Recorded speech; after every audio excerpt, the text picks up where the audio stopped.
الحمد لله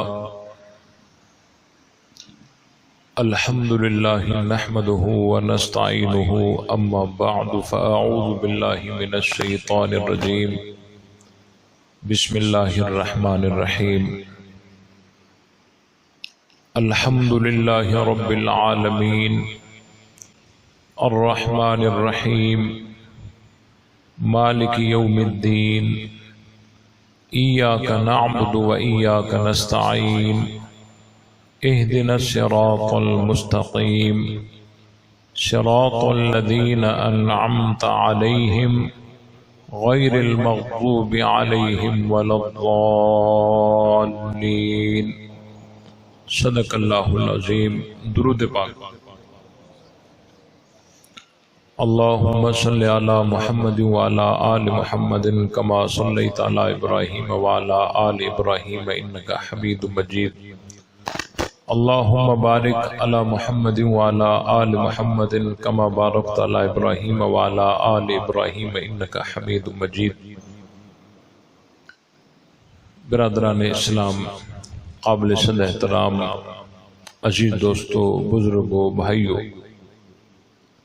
قرآن مقدس کی بابرکت محفل اللہ تعالیٰ کے مقدس گھر میں دعا ہے کہ اللہ تعالیٰ اپنی بارگاہ میں قبول فرمائے، اور جن ساتھیوں نے محنت کر کے اس پروگرام کا انعقاد کیا ہے اللہ تعالیٰ ان کی محنت کو قبول فرمائے اور ہم سب کی حاضری کو شرف قبولیت سے نوازے۔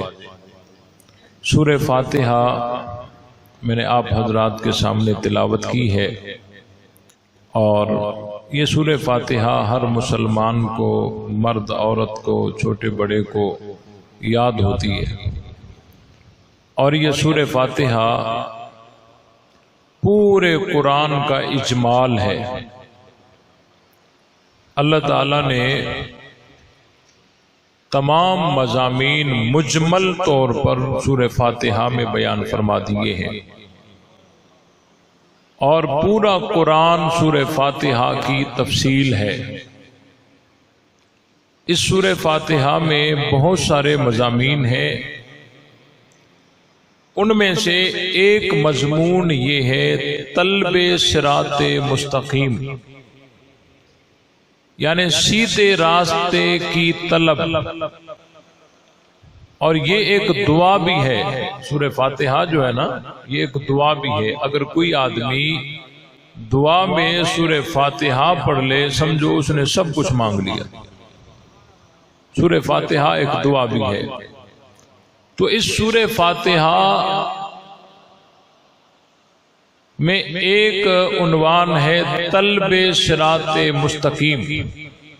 صراط کہتے ہیں عربی میں راستے کو، مستقیم کا معنی ہے سیدھا راستہ۔ تو یہاں جب سورہ فاتحہ پڑھنے والا کہتا ہے اہدنا الصراط المستقیم، اس کا معنی کیا ہے؟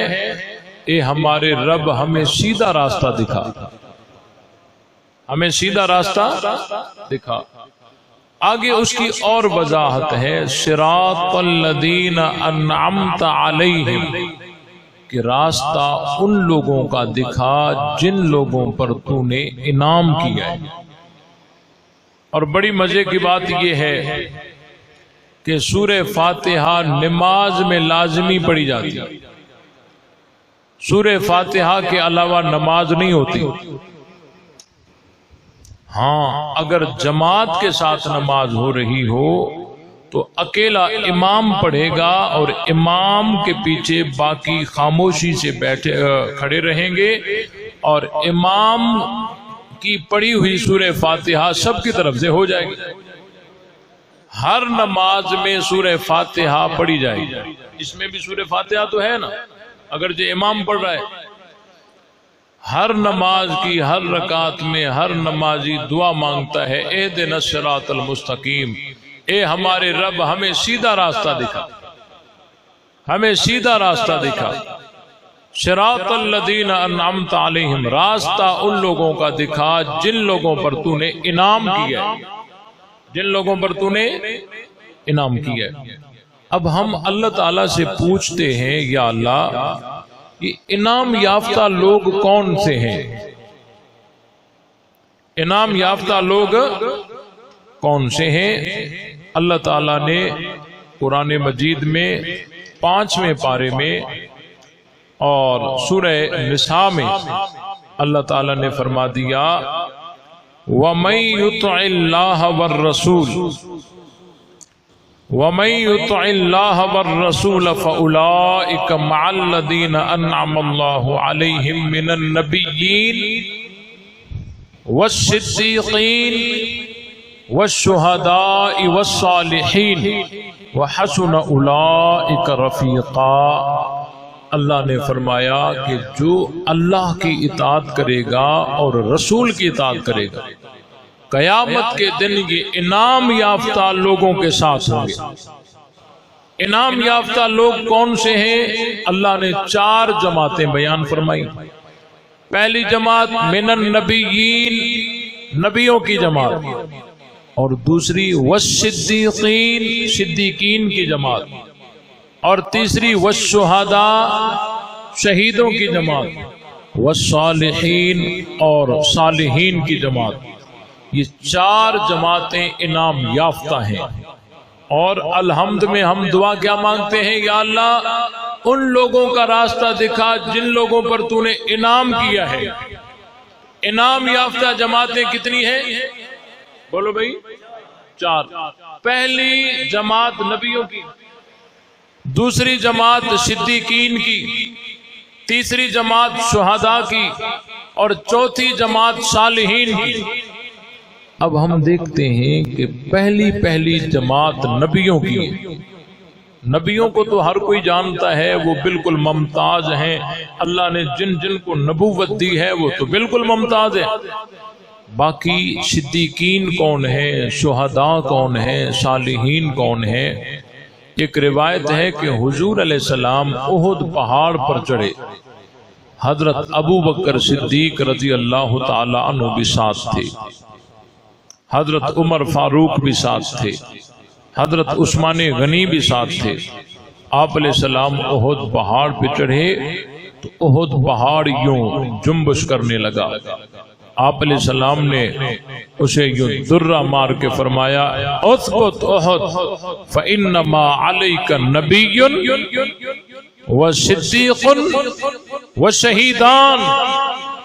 آپ علیہ السلام نے فرمایا اے احد ٹھہر جا، تیرے اوپر ایک نبی ہے اور ایک صدیق ہے اور 2 شہید ہیں۔ اب ایک نبی ہے، نبی تو حضور علیہ السلام خود تھے، اور ایک صدیق ہے تو حضرت ابو بکر تھے۔ باقی بچے کتنے؟ 2، حضرت عمر اور حضرت عثمان۔ تو آپ علیہ السلام نے فرمایا وہ شہیدان، اور 2 شہید ہیں۔ پتہ چلا کہ دنیا میں جتنے بھی صدیق ہوں گے وہ صدیقین کی قطار میں شامل ہوتے جائیں گے، لیکن ابو بکر تو وہ صدیق ہیں جن کو لسان نبوت نے صدیق کہا ہے۔ بعد میں جتنے شہید ہوتے جائیں گے، جن کی شہادت قبول ہوتی جائے گی، وہ اس قطار میں داخل ہوتے جائیں گے، لیکن حضرت عمر اور حضرت عثمان تو وہ شہید ہیں جن کو لسان نبوت نے شہید کہا ہے۔ پتہ چلا کہ صدیقین میں ابو بکر تو پکے ہیں، باقی جتنے بھی شامل ہو جائیں، صدیق اکبر تو پکے ہیں، اور والشہداء اس میں حضرت عمر اور عثمان تو پکے ہیں، باقی جتنے بھی آ جائیں۔ تو دیکھیں جب نمازی نماز پڑھتا ہے تو اللہ سے دعا مانگتا ہے یا اللہ مجھے انعام یافتہ لوگوں کے راستے پہ چلا۔ اور انعام یافتہ لوگ کون سے ہیں؟ نبی، صدیق، شہید اور صالح۔ تو صدیق حضرت ابو بکر تو پکے ہیں نا، تو نمازی دعا مانگتا ہے یا اللہ مجھے ابو بکر کے راستے پہ چلا، یا اللہ مجھے عمر اور عثمان کے راستے پہ چلا۔ مجھے بتاؤ یہ صحابہ کا کتنا بڑا مقام ہے۔ جب تک سورہ فاتحہ نہیں پڑھو گے، نماز نہیں ہوگی، تو دیکھیں سورہ فاتحہ میں جب تک ابو بکر کا راستہ نہیں طلب کرو گے اس وقت تک اللہ تمہاری نماز قبول نہیں کرے. بات سمجھ آئی کہ نہیں آئی؟ اور یہاں بڑی مزے کی بات ہے، وہ یہ ہے کہ اللہ نے کیا فرمایا؟ وَمَن يُطِعِ اللَّهَ وَالرَّسُولَ وَمَن يُطِعِ اللَّهَ، اللہ سمجھ رہے ہو، جو اللہ کی اطاعت کرے، والرسول، اور جو رسول کی اطاعت کرے. اطاعتیں کتنی؟ بولو. تیسری کوئی اطاعت کوئی نہیں ہے نا. یہ جو کہتے ہیں جی امامت اور امام اور امام اور امامت، اور جو امامت کو نہیں مانے گا وہ ایسے ہو جائے گا، جو امامت بڑی اصول دین وہ نبوت سے افضل ہے. بھائی اگر نبوت سے افضل امامت ہے تو جس طرح رسول کی اطاعت اور رسالت اور نبوت پر ایمان لانے کی کئی آیتیں قرآن میں ہیں، امامت پر ایمان لانے کی پورے قرآن میں ایک آیت بھی نہیں ہے. بات سمجھ آئی کہ نہیں آئی؟ پورے قرآن میں امامت پر ایمان لانے کی کوئی ایک آیت بھی نہیں ہے. اللہ تعالیٰ نے فرمایا قل ان کنتم تحبون اللہ فاتبعونی، اے میرے محبوب آپ ان سے کہہ دیجئے اگر تم اللہ کی محبت چاہتے ہو نا میری تابعداری کرو. فاتبعونی قل ان کنتم تحبون اللہ فاتبعونی یحببکم اللہ، اگر تم اللہ کی محبت چاہتے ہو تو رسول کی تابعداری کرو، اللہ تم سے محبت کرے گا. یہاں امام کی اطاعت کا حکم ہے، بولو امام کی اطاعت کا حکم ہے. یہاں جو ہے کہ جو ہے اللہ اور رسول کی اطاعت کرے گا وہ نبیوں کے ساتھ ہوگا. امام کی اطاعت اگر اتنی ضروری تھی تو یہاں تو لاتے نا. قرآن میں سینکڑوں ایسی آیت ہیں میں یطع الرسول فقد اطاع اللہ، جس نے رسول کی اطاعت کی اس نے اللہ کی اطاعت کی. ایسی کوئی ایک آیت تو دکھاؤ کہ امامت پر ایمان لانے کا حکم ہو. پورے قرآن میں عقیدہ امامت پر ایمان لانے کی کوئی ایک آیت بھی نہیں ہے. کتنی بڑی بات کہہ رہا ہوں. یہ عقیدہ امامت کہاں سے آیا؟ سب سے پہلے عبداللہ ابن سبا یہودی نے، یہ حضرت عثمان غنی رضی اللہ تعالی عنہ کے دور میں اس نے اپنے مذہب کی بنیاد رکھی اور اس میں عقیدہ امامت کو ایجاد اس لیے کیا تاکہ لوگوں کے دلوں سے رسالت کی اہمیت ختم ہو جائے، نبوت اور رسالت کی اہمیت ختم ہو جائے. مسلمان جو بھی بات کہتا ہے وہ کڑی ملاتا ہے حضور علیہ السلام. بھئی حضور علیہ السلام کا فرمان ہے، حضور علیہ السلام نے یہ فرمایا، ایسا ہی ہے نا. اور اس کے مقابلے میں یہ کہتے ہیں امام نے یہ فرمایا، امام نے یہ بتایا، امام کا یہ فرمان ہے، امام کا یہ قول ہے. تو یہ عقیدہ امامت بنایا ہی اسی لیے گیا ہے تاکہ رسالت کو مائنس کیا جائے. لیکن بڑے مزے کی بات یہ ہے یہ بڑھا چڑھا کے کہتے ہیں امامت نبوت سے بھی افضل ہے.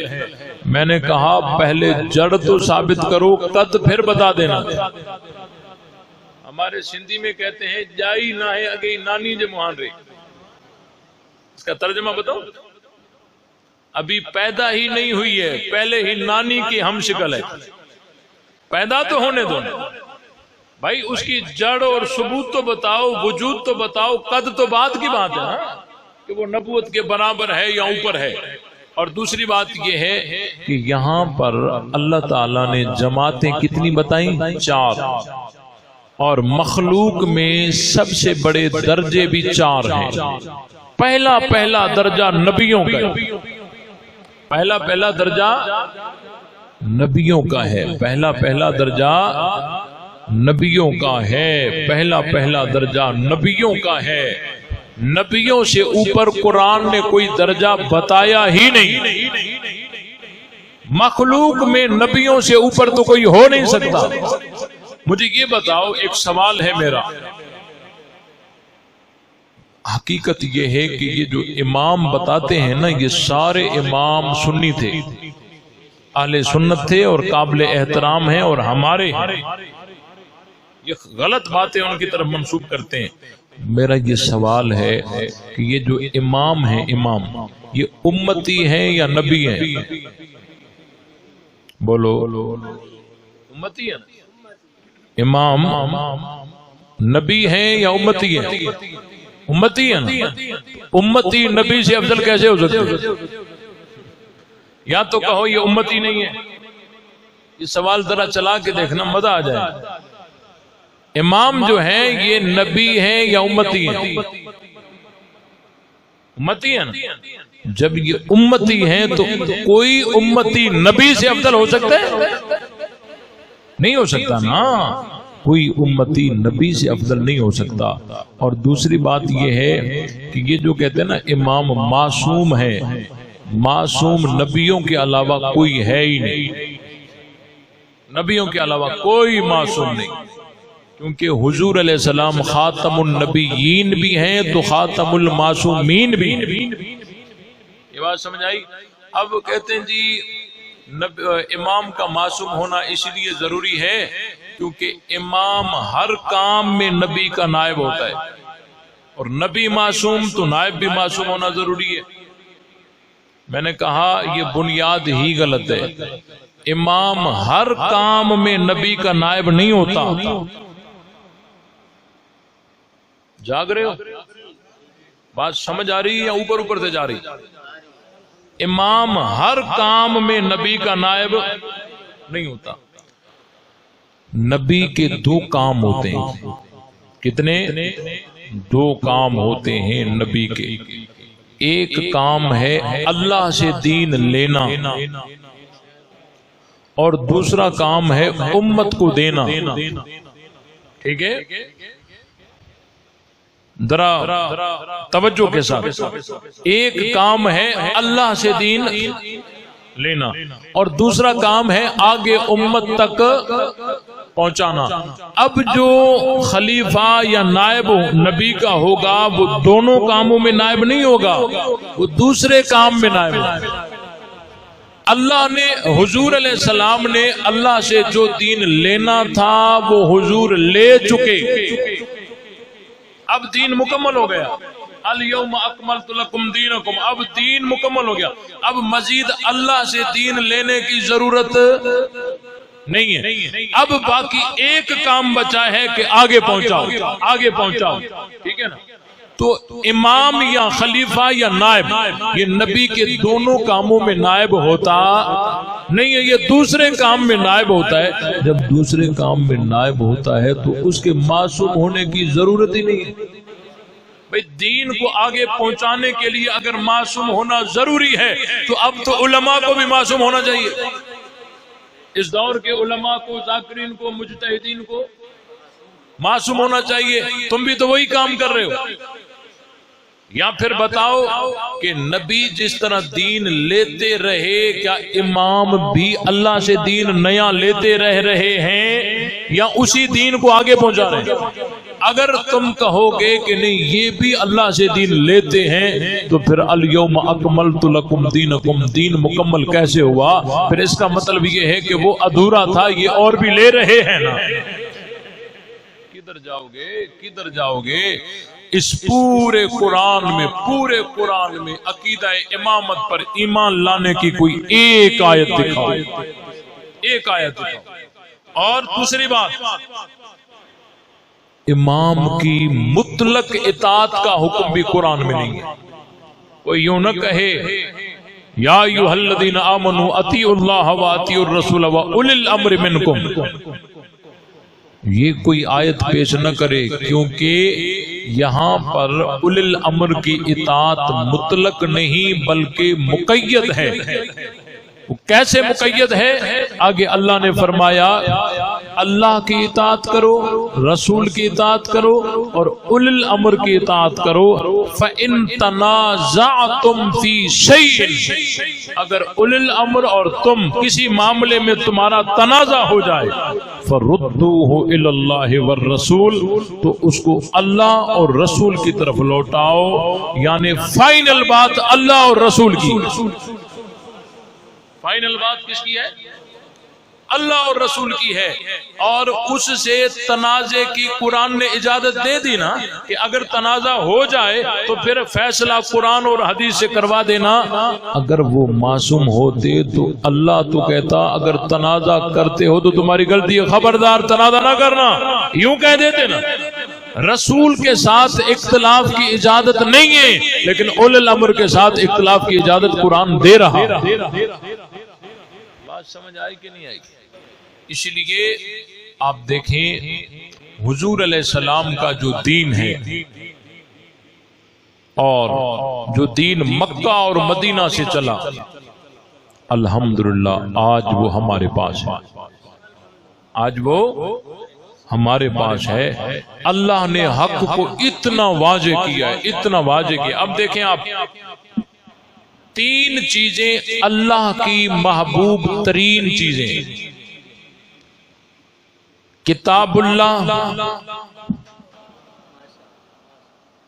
بیت اللہ، کعبۃ اللہ، اور رسول اللہ صلی اللہ علیہ وسلم۔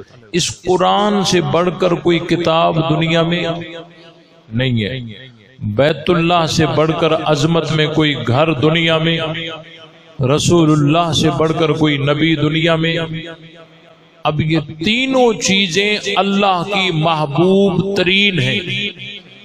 ہم دیکھتے ہیں کہ یہ اللہ نے تینوں چیزیں کن کو دی ہیں؟ جن کو اللہ نے یہ تینوں چیزیں دی ہیں وہ جماعت حق پر ہے۔ بات سمجھ آئی کہ نہیں ہے؟ اس قرآن کو جمع کرنے کا مشورہ دیا حضرت عمر نے۔ یہ کہتے ہیں کہ عمر تمہارے ہیں، ہم کہتے ہیں الحمدللہ ہمارے ہیں۔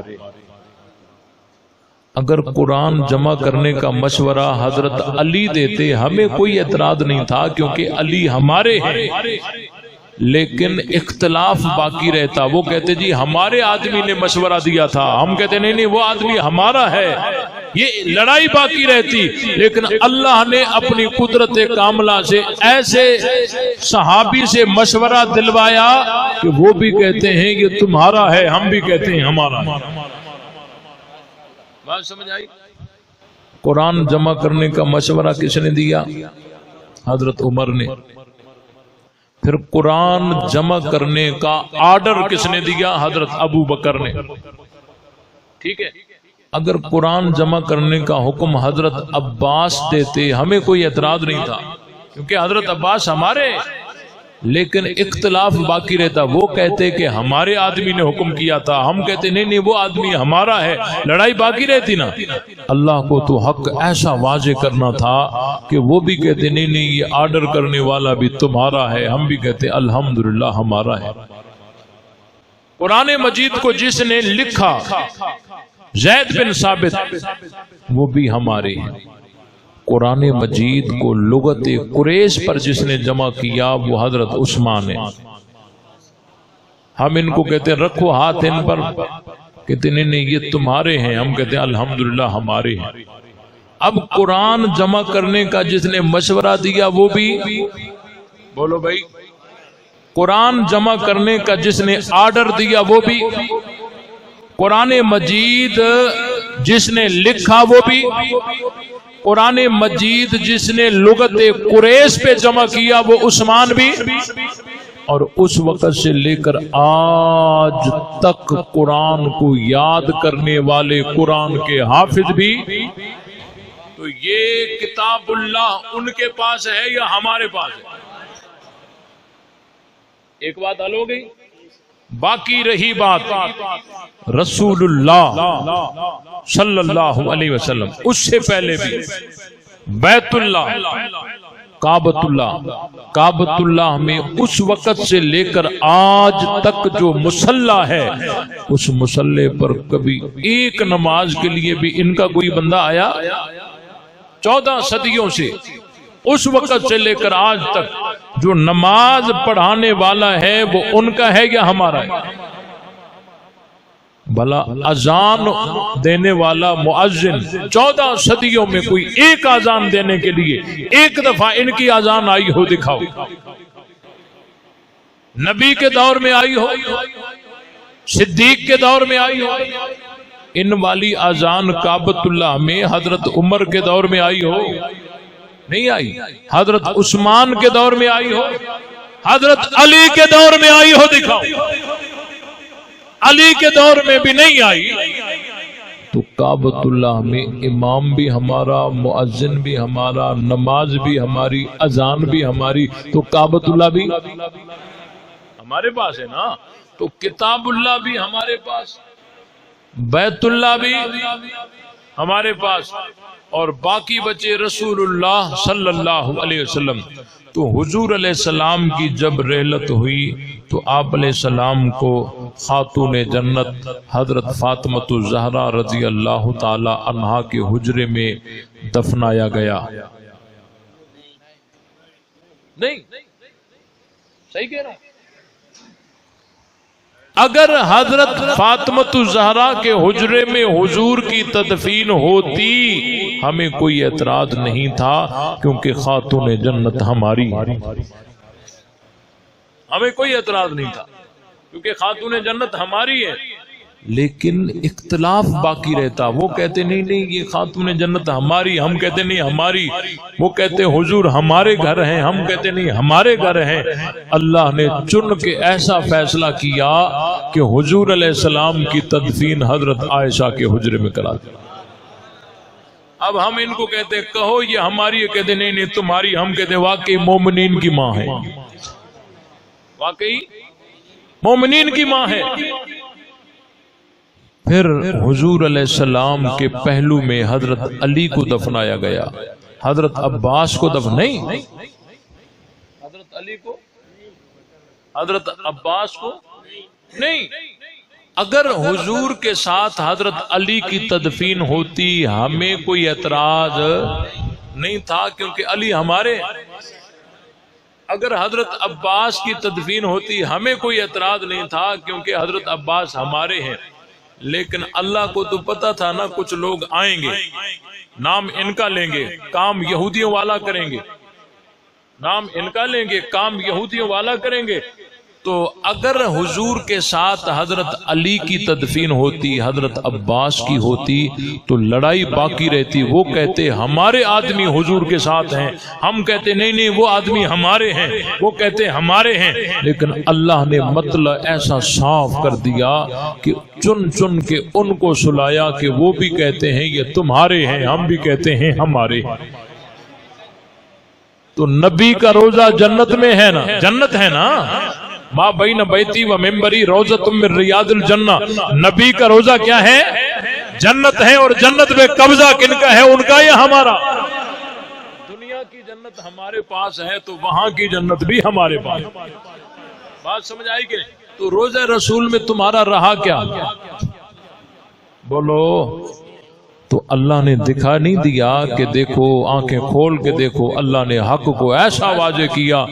تم آخرت کے فیصلے کا انتظار کرتے ہو، میں دنیا میں جنت سنیوں کے قبضے میں دے رہا ہوں۔ دنیا میں جو جنت ہے وہ سنیوں کے قبضے میں دے رہا ہوں۔ روزہ رسول ہمارے پاس ہے نا۔ اور دیکھیں، ہم صحابہ کو بھی مانتے ہیں، اہل بیت کو بھی مانتے ہیں، اور کوئی اس گھمنڈ میں نہ ہو کہ اہل بیت کو یہ نہیں مانتے۔ سورہ احزاب 22واں پارہ، قرآن نے اہل بیت کہا ہی حضور علیہ السلام کی بیویوں کو، یا نساء النبی لستن کاحد من النساء ان اتقیتن فلا تخضعن بالقول فیطمع الذی فی قلبہ مرض وقلن قولا معروفا وقرن فی بیوتکن ولا تبرجن تبرج الجاہلیۃ الاولی واقمن الصلاۃ وآتین الزکاۃ واطیعن اللہ ورسولہ انما یرید اللہ لیذہب عنکم الرجس اہل البیت ویطہرکم تطہیرا۔ یہ جب بھی آیت پڑھتے ہیں نا تو شروع سے نہیں پڑھتے۔ آپ قرآن کھول کے ذرا دیکھیے، یہ آیت پڑھتے ہیں انما یرید اللہ لیذہب عنکم الرجس اہل البیت ویطہرکم تطہیرا، ادھر سے پڑھتے ہیں نا۔ اور آپ آیت کھول کے دیکھیں گے نا، یہ شروع سے نہیں ہے، یہ یعنی آیت کے 3 حصے کرو نا تو 2 حصے چھوڑ کے یہ تیسرا حصہ بنتا ہے۔ اور وہ آگے چھوڑتے کیوں ہیں؟ ادھر سے پڑھیں تو چوری پکڑی جاتی ہے نا، اوپر سے لکھا ہو یا نساء النبی، او نبی کی بیوی ہو، تم عام عورتوں کی طرح نہیں ہو۔ کیا مطلب؟ تمہاری شان بہت اونچی ہے، اگر تقوی اختیار کرنا چاہتی ہو تو بوقت ضرورت غیر محرم سے بات کرنے کی نوبت آ جائے تو اپنی گفتگو میں نرمی پیدا نہ کرنا، ایسا نہ ہو کہ کسی کے دل میں مرد ہو اور وہ لالچ کر کے بیٹھ جائے۔ وَقُلْنَ قَوْلًا مَعْرُوفًا، سیدھی سیدھی بات کر دو۔ وَقَرْنَ فِي بُيُوتِكُنَّ، اور نبی کی بیوی ہو اپنے گھروں میں رہو۔ وَلَا تَبَرَّجْنَ تَبَرُّجَ الْجَاهِلِيَّةِ الْأُولَىٰ، اور نبی کی بیوی ہو دور جہالت میں جس طرح عورتیں بن سنور کر باہر نکلا کرتی تھی اس طرح تم نہ نکلنا۔ وَأَقِمْنَ الصَّلَاةَ، اور نبی کی بیوی ہو نماز قائم کرو۔ وَآتِينَ الزَّكَاةَ، اور نبی کی بیوی ہو زکوٰۃ ادا کرو۔ وَأَطِيعْنَ اللَّهَ وَرَسُولَهُ، اور نبی کی بیوی ہو اللہ کی اطاعت کرو اور اللہ کے رسول کی اطاعت کرو۔ إِنَّمَا يُرِيدُ اللَّهُ لِيُذْهِبَ عَنْكُمُ الرِّجْسَ أَهْلَ الْبَيْتِ وَيُطَهِّرَكُمْ تَطْهِيرًا۔ اللہ نے فرمایا اور نبی کی بیویوں، یہ سارے حکم اللہ تمہیں اس لیے دے رہا ہے تاکہ تم سے ناپاکی کو اللہ دور رکھے۔ او اہل بیت، تو قرآن نے اہل بیت حضور علیہ السلام کی بیویوں کو کہا ہے، اور جب یہ آیت نازل ہوئی تو حضور علیہ السلام نے حضرت علی کو بلایا، حضرت خاتون جنت کو بلایا، حسنین کریمین رضوان اللہ تعالی علیہم اجمعین کو بلا کر ان کے اوپر چادر ڈال کے دعا مانگی، اللہم ہؤلاء اہل بیتی، اے میرے اللہ یہ بھی میرے اہل بیت ہیں۔ تو دنیا زندگی بھر کے لیے یہ مسئلہ سمجھ لیجئے کہ اہل بیت 2 قسم کے، ایک قرآن والے اور دوسرے دعا والے، ایک قرآن والے اور دوسرے مصطفیٰ کے فرمان والے۔ قرآن نے جن کو اہل بیت کہا وہ نبی کی بیویاں ہیں، اور حضور کے فرمان نے جن کو اہل بیت کہا وہ حضرت علی اولاد سمیت ہیں۔ ہم قرآن کو بھی مانتے ہیں، محمد کے فرمان کو بھی مانتے ہیں۔ حضور علیہ السلام کی ایک ایک بیوی اہل بیت ہے۔ کیا ہے بھائی؟ اب حضرت خدیجہ بھی اہل بیت، حضرت حفصہ بھی اہل بیت، حضرت عائشہ بھی۔ اب کوئی حضرت عائشہ کو برا بھلا کہہ کر اہل بیت کا حبدار ہو سکتا ہے؟ بات کھل گئی نا۔ اب جب قرآن کی آیت کو دیکھو گے نا، وَقَرْنَ فِي بُيُوتِكُنَّ، رہو تم اپنے گھروں میں۔ اللہ کیا فرما رہے ہیں؟ رہو تم اپنے گھروں میں، یہ گھر تمہارے اپنے ہیں، ان میں رہو۔ تھکے نہیں ہے تو ایک نقطہ بتا دو، وَقَرْنَ فِي بُيُوتِكُنَّ، رہو تم اپنے گھروں میں، یہ گھر تمہارے ہیں، یہ گھر تمہارے ہیں۔ جب کسی کو کہا جائے نا کہ بیٹھ تو اپنی کار میں، یہ کار تیری ہے، جب یہ بات پکی ہو گئی کہ یہ کار تیری ہے تو یہ از خود پکی ہو جائے گی نا کہ تو کار والا ہے۔ نہیں سمجھے؟ جب اللہ نے کہا کہ رہو تم اپنے گھروں میں تو یہ بات تو پکی ہو گئی نا، یہ گھر تمہارے اپنے ہیں۔ جب یہ بات پکی ہو گئی تو یہ از خود پکی ہو جائے گی نا کہ تم گھر والیاں ہو۔ اور گھر والیوں کو عربی میں کیا کہتے ہیں؟ اہل بیت ہی تو کہتے ہیں۔ بات سمجھ آئی کہ نہیں آئی؟ گھر والیوں کو عربی میں کیا کہتے ہیں؟ اہل بیت کہتے ہیں نا۔ اب دیکھو بھائی، اہل محلہ کیا مطلب؟ محلے والے۔ اہل مکہ کیا مطلب؟ مکہ والے۔ اہل مدینہ کیا مطلب؟ مدینہ والے۔ اہل بیت کیا مطلب؟ گھر والے۔ اب اہل محلہ کیا مطلب؟ محلے والے۔ آج میں بھی آپ کے محلے میں آیا ہوں، مجھے اہل محلہ میں شمار کرو گے؟ کیوں؟ عارضی ہوں۔ اہل محلہ ان کو کہا جائے گا جو محلے میں عارضی نہیں ہمیشہ رہتے ہیں۔ اہل مکہ ان کو کہا جائے گا جو مکہ میں عارضی نہیں ہمیشہ رہتے ہیں۔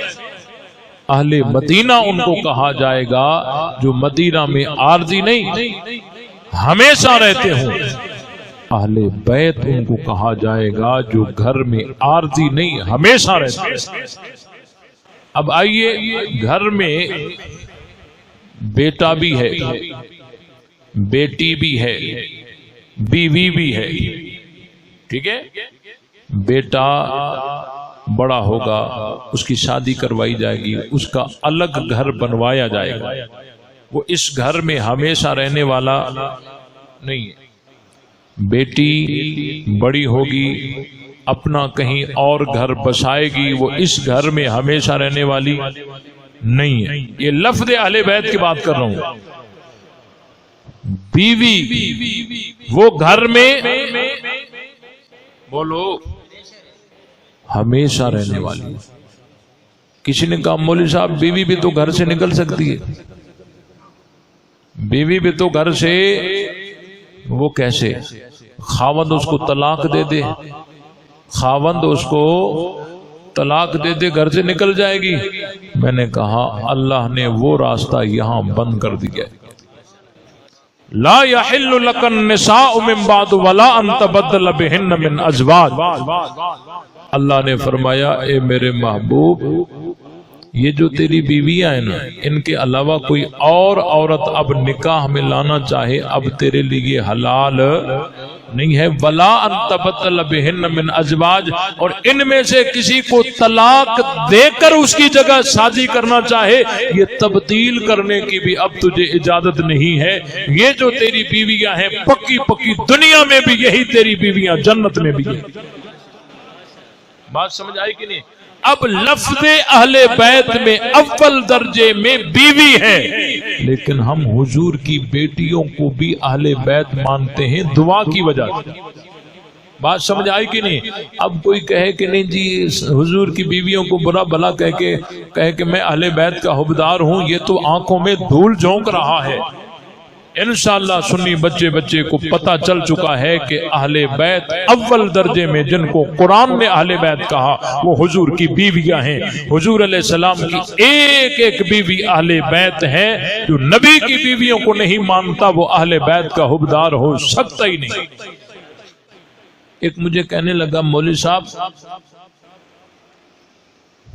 قرآن میں ہے وَأَزْوَاجُهُ أُمَّهَاتُهُمْ،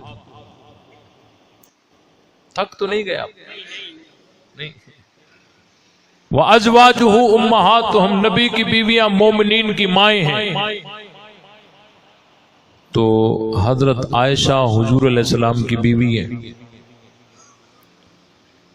تو حضرت ابو بکر کو تم سنی لوگ مومن کہتے ہو نا، تو حضرت عائشہ صدیق اکبر کی ماں کیسے بنی؟ وہ تو بیٹی ہے۔ ماں کیسے بنی؟ وہ تو بیٹی ہے۔ اب اس نے ایسا جال بنایا، یا صدیق کو مومن کہنا چھوڑ دو یا حضرت عائشہ کو حضور کی بیوی کہنا چھوڑ دو، یوں بنایا۔ اس کو سمجھیے۔ میں نے کہا کہ نبی کی بیویاں مومنین کی مائیں ہیں، تو حضرت خدیجہ حضور علیہ السلام کی بیوی ہیں، ٹھیک ہے، اور حضرت علی مومن ہے نا، تو حضرت خدیجہ حضرت علی کی کیا لگی؟ ماں، اور خاتون جنت بھی حضرت خدیجہ کی بیٹی ہے نا، تو حضرت علی اور حضرت فاطمہ تو بہن بھائی بن گئے، ان کا نکاح کیسے ہوا؟ ان کا نکاح کیسے ہوا؟ کہنے لگے وہ نسبی رشتے میں میاں بیوی ہیں، ایمانی رشتے میں بہن بھائی ہیں۔ میں نے کہا نسبی رشتے میں صدیق اکبر حضرت عائشہ کے والد ہیں، ایمانی رشتے میں بیٹے۔ بات سمجھ آئی کہ نہیں آئی؟ یہ بہت سارے ڈکوسلے میں نے افطاری میں بھی بتایا، آج یہاں بھی ضروری سمجھتا ہوں۔ پنجاب کے ایک علاقے میں گیا، مجھے تقریر کے بعد ایک بڑی عمر والا تھا، اس کو لے آئے، کہنے لگے یہ اس کے کچھ اشکالات ہیں، آپ سے سوال کرے گا۔ میں نے کہا اس کو بٹھاؤ۔ وہ بیٹھتے ہی کہنے لگا مولوی صاحب میرا سوال بھی ہے لیکن ایک شرط بھی ہے۔ میں نے کہا شرط کون سا ہے؟ اس نے کہا شرط یہ ہے کہ آپ نے جواب ہاں یا نہ میں دینا ہے، آگے بات نہیں کرنی۔ بھئی یہ کوئی قرآن حدیث میں کوئی قاعدہ تو نہیں ہے نا کہ شرعی مسئلہ سمجھاؤ ہاں یا نہ میں۔ میں نے کہا یہ کوئی قرآن اور حدیث میں کوئی شریعت میں ایسا قاعدہ تو نہیں۔ نہیں، میرا شرط یہ ہے کہ آپ نے جواب ہاں یا نہ میں دینا۔ میں نے کہا مجھے شرط منظور ہے، سوال کرو۔ اس نے کہا کہ میرا پہلا سوال یہ ہے کہ خاتون جنت حضرت فاطمہ الزہرا رضی اللہ تعالی عنہا نے صدیق اکبر سے باغ فتح کا مطالبہ کیا تھا، ہاں یا نہ میں جواب دو۔ میں نے کہا ہاں کیا تھا۔ اس نے کہا بس۔ اگلا سوال میرا یہ ہے کہ کیا پھر حضرت ابو بکر صدیق نے خاتون جنت کو باغ فتح دیا تھا، ہاں یا نہ میں جواب دو۔